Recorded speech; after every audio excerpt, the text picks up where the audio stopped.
submit. The bad word from last week, right? Submission. Last week we started about submitting. We were told to submit to all authorities. That's what we were told to do. Submit to all authority. You were under the influence like, but what if the authority is not being good to me? Do I still have to submit? The answer is yes. Because if you forgot, Peter and Paul ran through an emperor named Nero. Nero at the time was cutting off Christians' head, not just anybody, but Christians' head and hanging it in his garden. And Peter and Paul will instruct us, like they instructed the people back then, to still submit. You can submit. You were called to be obedient in your submission. I think that's where we messed it up. We get to the idea of thinking like, you know what? That government does not value me, therefore I can't submit to that government. That's not an excuse. Obedient means I go willingly because God has instructed me to do so. Understand? That's why I do it, because God said so. Not because I want to. That's the mistake we make also. As a Christian, I don't get to do what I want to do. I get to do what needs to be done. There's a difference. Why? Because God said, I will provide all of your needs. He didn't say anything about your want. Needs are important. When you start valuing your wants over the needs, that's worthy. That's not godly. So he said to submit. Why? Because when you rebel against the government and you neglect the government, guess what you've done? You disobeyed God. You've neglected God. You are now rebelling against God. But there was one situation where it was okay. One situation. And that came in Acts chapter 5, where they said, if the government is against God, then I must choose God.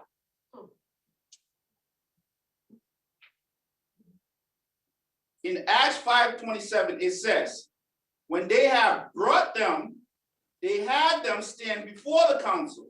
The high priest interrogated them, saying, we give you strict orders not to continue teaching in his name. And yet you have filled Jerusalem with your teaching and intend to bring this man's blood upon us. But Peter and the apostle answered, we must obey God rather than man. Why were they disobedient? Because the government was going against God. Wasn't going against Bill. Wasn't going against Greg. He was going against God. When it's against the will of God, I must disobey. Here where it gets tricky. Because you choose God, you now have to obediently submit to the consequence of the law. This is where it gets tricky. Because I choose God, that means whatever punishment the government has for me, I must obediently and submissively accept it. Ooh, 2 words, huh? Obediently and submissively. Oh, that can't go together. It can't be. I chose God. Why is this happening to me? Because it says, if they wrong you, God will deal with them, not you. You see that? It is not in your hands to deal with them, but God will deal with them if they've wronged you. That don't make no sense. If you turn to Daniel chapter 3, verse 16 to 18, you'll meet a couple of young men, Shadrach, Meshach, and Abednego.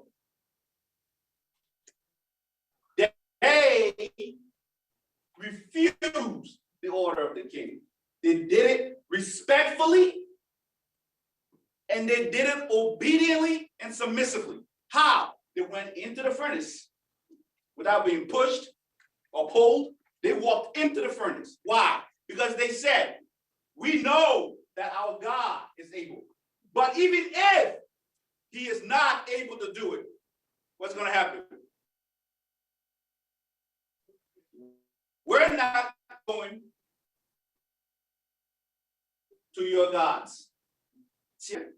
Obediently and submissively. Nobody had to drag them in there. Fast forward to last year, into this year. What happened?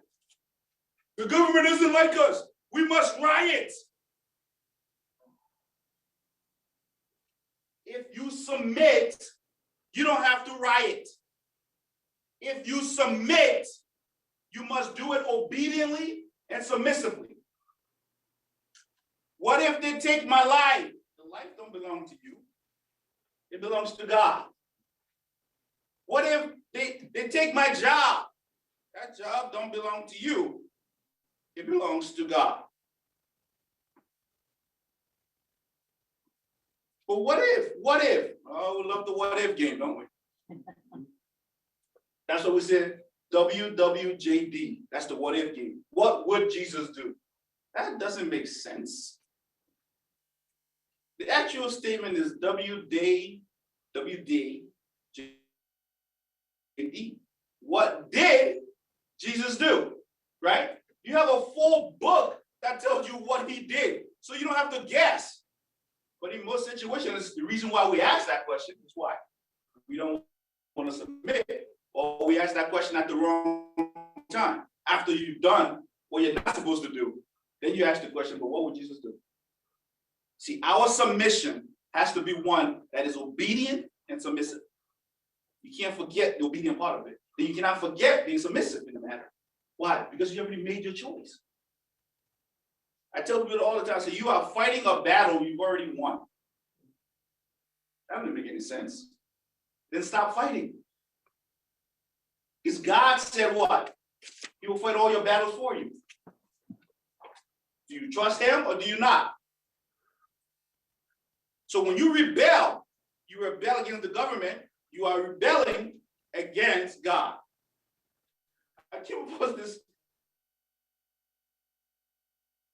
story. It happened about 4 years ago in Charlotte, North Carolina, right? This is our version of submitting.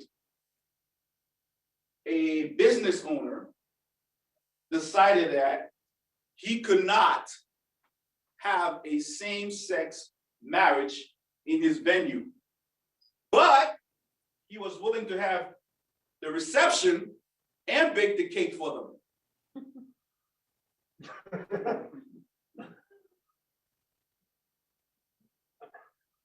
I know, it's confusing. So, as usual, the media went crazy with it. And I was about to say, well, this man is refusing to do what God is asking us to do. And what? And I was like, let me take a minute back. Let me read the whole story. And I read the whole story and I'm like, okay, so he's okay. He's not okay with the ceremony, but he's okay with the party and the celebration of the ceremony. And he's going to bake the cake. That makes no sense, right? But that's the compromise we make all the time, right? I'm not going to follow the government, but I'm going to do what I want to do. How does that work? The only time we disobey the government is when the government goes against God. For example, when the government says marriage is for everyone, and we say, no, it's not. When the government said marriage was man and woman, man and man, we said, no, it's not. And we stand on that. We don't bake a cake for the people afterwards. We stick to the word of God. Why? Because in the garden, it was Adam and Eve. It wasn't Adam and Steve. Right?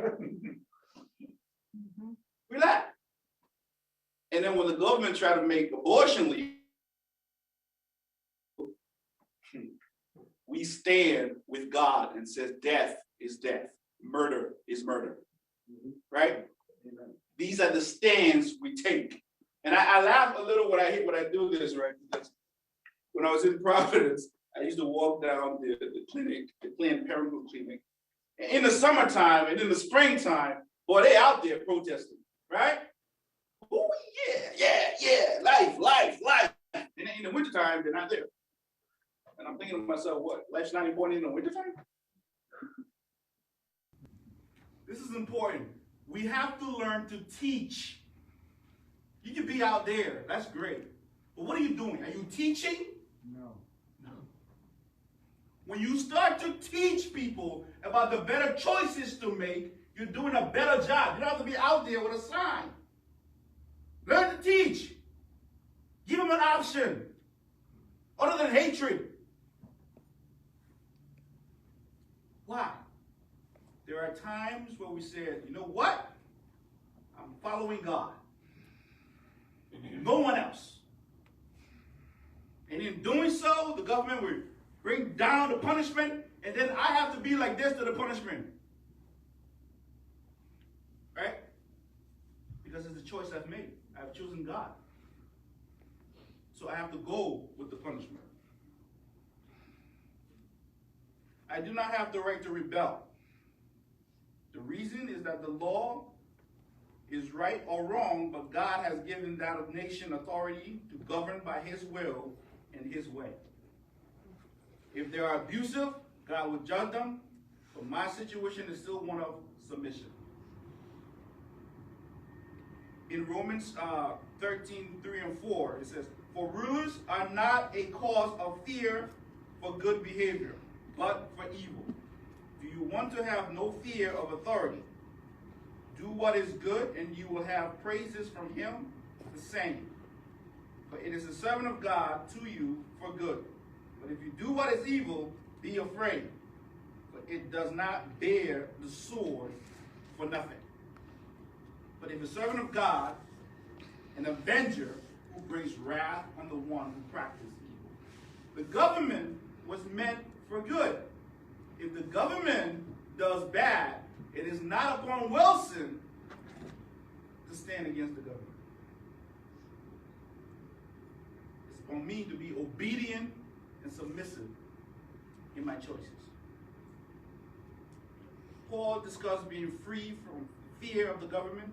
If I want to be free from fear, I will do what is right because the government leader is God's servant to me to do good. If I do wrong, then I have reason to be afraid because the leader does not bear the sword for no reason. He is God's servant, an agent of wrath to bring punishment upon those who do wrong. This is very serious.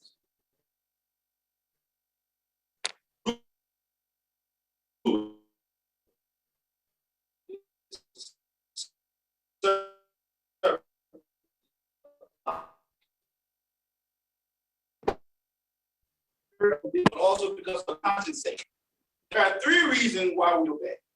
One, the governing authorities are from God himself. Two, there is possible punishment in violating the law and reward in obeying it. And three, we obey the law and governing authorities in order to have a clear conscience. Don't you want a clear conscience? I belong to God, not the government. Let's make that clear. I belong to God, not the government. But since the government is instituted by God, it is good for my benefit to submit to the government. The government was never intended to harm man, but rather was intended for doing him good. Because of my relationship to God, my relationship to his word, my relationship to my brothers and sisters in Christ, and my relationship to my own salvation, my conscience demands that I obey the law of the governing authorities. It's a lot of relationship in there, isn't it? Relationship to God, relationship to his words, relationship to your brothers and sisters, relationship for your own salvation's sake is the reason why you become submissive and obedient. Taxes and the call to obedience is in verse 16 in chapter 13, Romans chapter 13, verse 6. Paul addresses the issue of paying taxes. Why do we pay taxes? So that the authorities who are God's servant in the government of the nation may have their support. Taxes are used to support civic authorities and civil powers. We pay taxes as part of our call to obedience. This call to obedience covers 4 areas of taxation. Personal taxes, export and import taxes, and revenue taxes. Or then gets to the point of what is really essential. If you owe respect, what do? Give respect.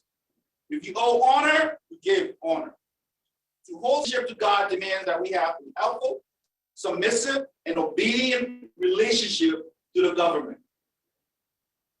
Our relationship, obligation to the government are to pay, pray, and obey.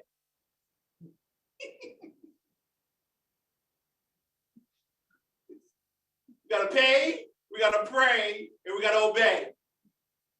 Not always the easiest, is it? But that's why you're a Christian. That's why you're American. In all things you hear, all you are called to do, pay, pray, obey. Simple, right? So why do we complicate it?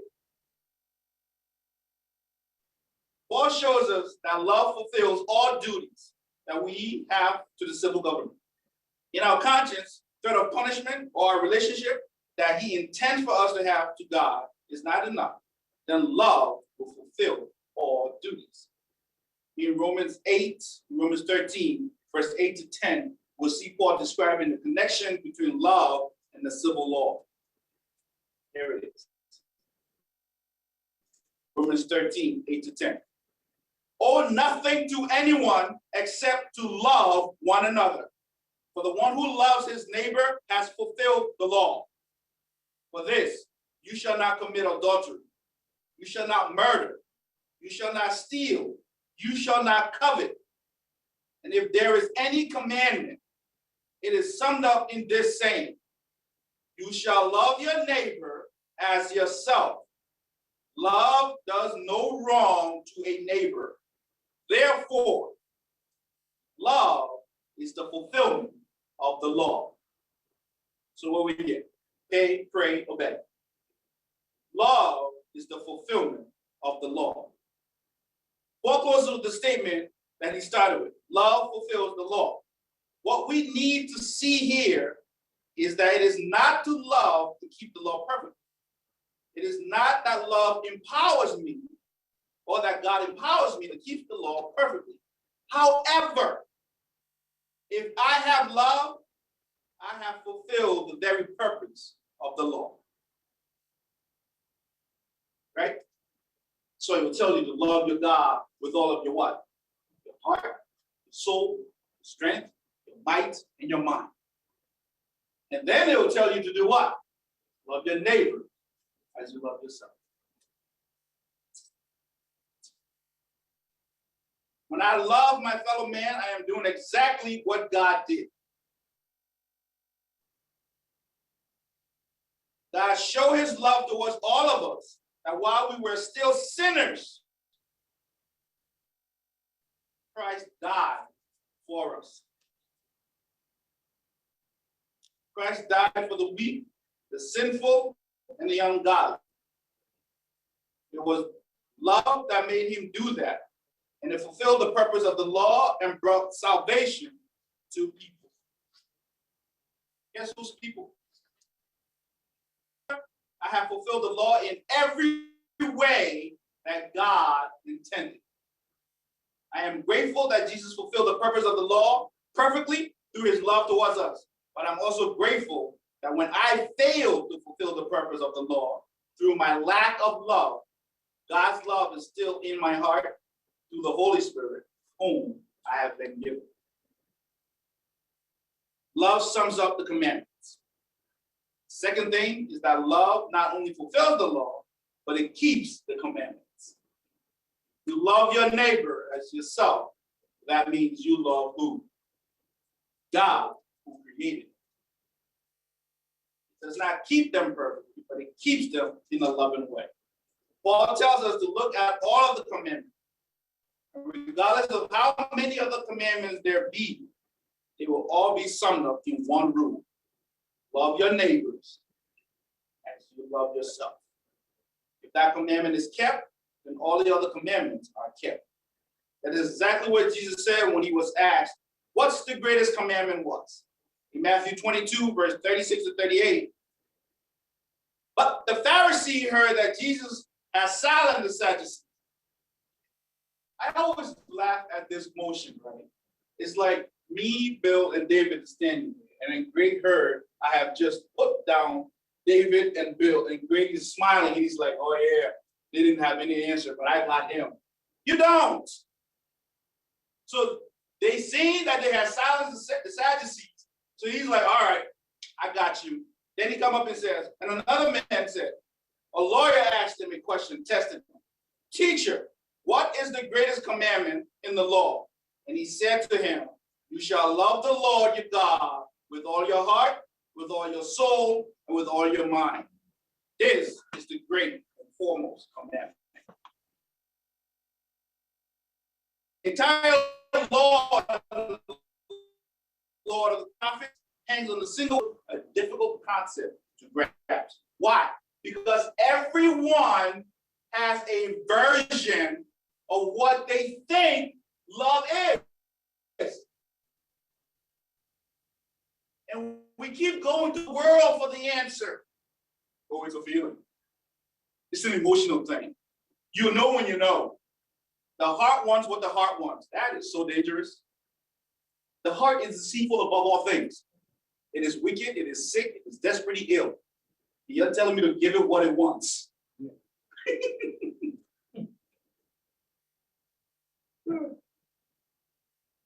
It affects our feeling, but it is not a feeling because we are commanded to love. Love is an action verb. Love is the action one takes because of the value they have placed on your life. That is love. For God loved the world that he what? He gave his only begotten son. Christ loved you so much that he went to the cross to die a death that was intended for you.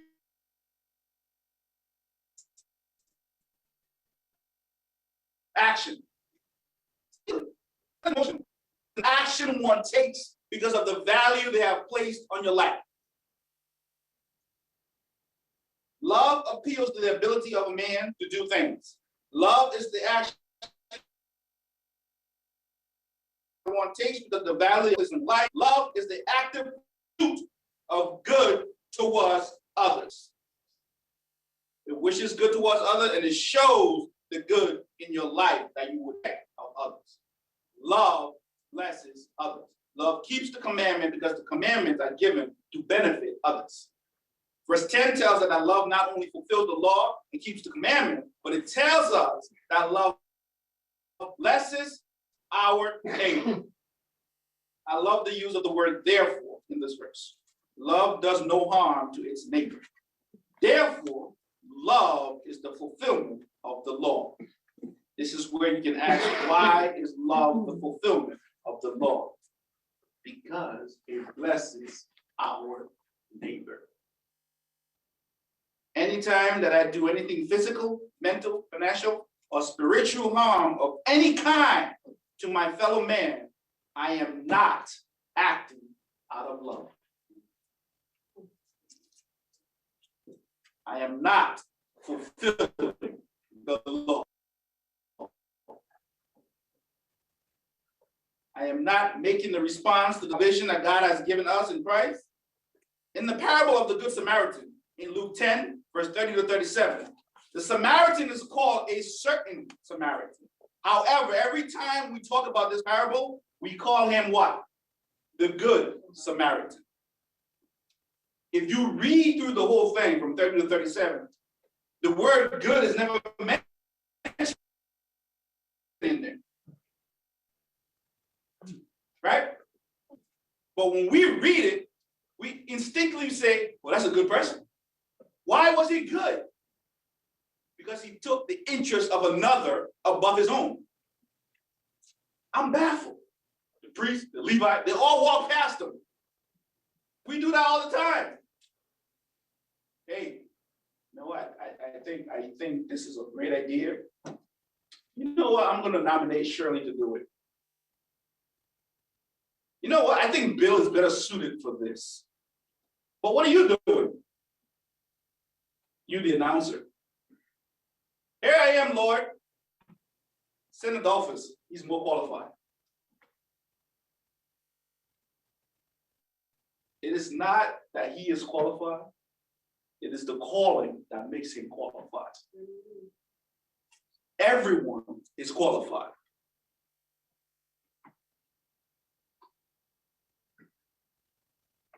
Love does no harm. The Good Samaritan. However, every time we talk about the parable, we mention him as the good man. Why, you might ask? It is simple because he was loving. He fulfilled the law, he kept the commandment, and he blessed his neighbor. See that? What do? Fulfill the law, bless his neighbor, and then what? He kept the commandment. It is why Christ would say, if you know me, you will what? You will keep my commandments, right? That's 1 John. He don't go to say, if you love me, you will keep my commandment. Amazing, isn't it? Just because you say, I love God, that does not take you hope of keeping commandments. And we do that. But I love God. Yes, by you keeping his commandment. You mean it's a condition? He said it, right? I love God, but I don't like what God created. The man who had been beaten and left in the ditch to die was passed over by both the priest and the Levite, both of whom were considered to be religious men. They were repelled by what they saw, and they hurried down the road. The Samaritan, on the other hand, did not even worship in the right way or in the right place. But when he came upon a beaten man, he went down into the ditch, cleaned the man's wounds, put him on his mule, and carried him to the inn. And at that point, he rented a room for the man, told the innkeeper to watch over the man until he returned. And if there were additional costs incurred, then he will settle with the innkeeper when he returns. Not only did he think of the man as more important than himself, but he went the end when he says, we tell the kids, when somebody slaps you, turn the other cheek. When the enemy does harm to you, pray for them. This is what we are talking about. The love was supposed to be shown to everyone, even those we don't agree with, especially those we don't even know, right? Why? Because if I love God, then I must love what he has created. If I love God, then I must what? I must learn to keep his commandments. He mortgaged his future for someone he did not even know. This is the way that we are to love our neighbor, not just in words, but also in deeds. This is our responsibility to the civil government and its law. I am to love. Although we are to owe no man anything, at the same time, there is a debt which we have to our fellow man, which we can pay in full. The debt which Paul is discussing here is a spiritual debt. Do not be in spiritual debt. Is what Paul is meaning. What do you mean by that? It means do not hold back your love for another because of what they are doing, or because of what they do to you, because of how they believe or where they believe. That is spiritual. We must pay in full. Because when Christ was dying on the cross, what were we doing? You don't want to know. we're no better off. So we cannot owe a spiritual debt to anybody because our God is a God of love. And if I love him, then I must what? Keep his commandments, as I love myself. We'll stop there. Next week, we'll finish up in verse 11 through 14. But what do we learn this morning? We learn that in submitting, right, I have to be obediently and submissively. Even though I choose God, I must also obediently submit myself to the punishment of the government, no matter what. No matter if it costs me my own life, I must what? Submit. Because why? I've chosen God. In choosing God, it does not negate the punishment. There is only one reason why I am disobedient towards the government, and that is when they go against the will of God. When they do that, I can say I am standing with God, not you. But here it is, though. I am standing with God, but I obediently and submissively accept my punishment. That's a big one. Because we feel like since I choose God, I don't have to listen to anything else you got to say. That's not true. I must accept my punishment. If you read further down in Acts, and I love this, further down in Acts 5, I think 33 all the way down to 42, it is amazing, right? Because they refused them, and they said, we must choose God rather than man. Further down, they were about to kill him. And then Gamaliel comes in, he says, hey, let's not do this. If these men are not who they say they are, they'll be forgotten later on. So leave them and let them be. So instead of leaving them and let them be, right, they flogged them. They flogged them. And here's the amazing part.